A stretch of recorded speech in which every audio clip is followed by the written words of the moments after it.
Today we're going to talk about sweet potatoes, how to grow them in containers, and once you see how easy it is, you'll be pleasantly surprised. Growing sweet potatoes is very easy. Just use some sweet potatoes from the grocery store and keep them in a glass of water. Within a few days you're going to see these roots emerging from the bottom of the sweet potato and the plants and the leaves growing from the top. This is when it's ready to be transplanted into containers. So we transplanted one of them to one container. You can even cut off various pieces as long as there are roots and plants and leaves, and transplant them in multiple containers. They will grow pretty fast and easy. Once planted, all you need to make sure is they get enough water. You don't want to waterlog it, but just make sure they're getting enough water. I've used a drip irrigation system here. Within a few weeks you're going to see that the sweet potato plant is going to keep growing into a vine, and you can either train the vines or just let them grow all over the place. It doesn't really matter. As the vine keeps growing, the sweet potatoes are continuing to form below the surface of the soil.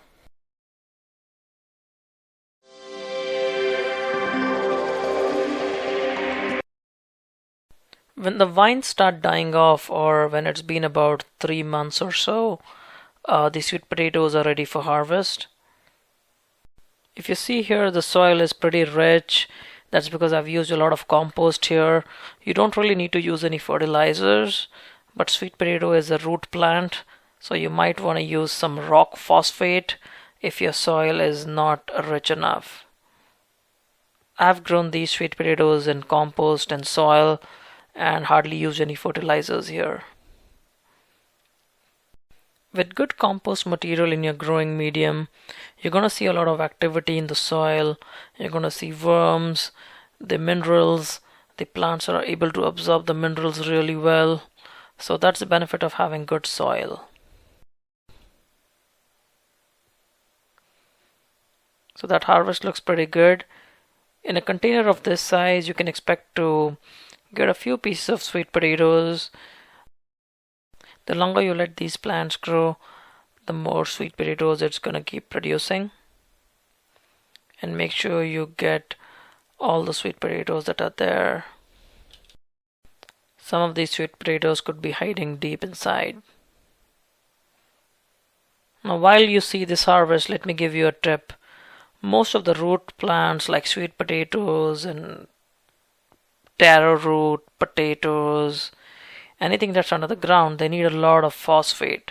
So if you feel that you're not getting a good yield, what I would suggest is enriching the soil with some source of phosphate.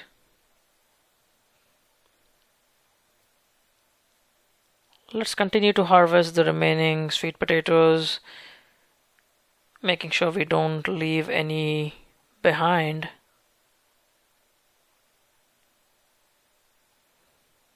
Now you're free to wear gloves if you want to when you're digging into your container.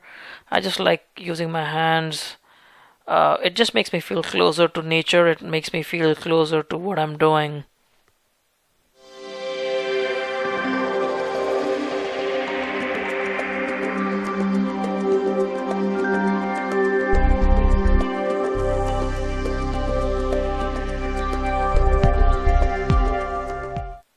I think we got most of it now.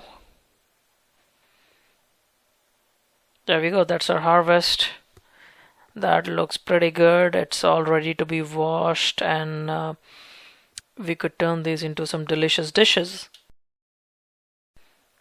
So there's our harvest, and sweet potatoes taste very delicious when they're roasted with their skin on, or you can bake them. They're very healthy and very nice. So I hope you liked today's episode of growing sweet potatoes in containers, and I hope you get to grow some really good sweet potatoes. To get updates on future videos, don't forget to subscribe to California Gardening. Until then, happy gardening!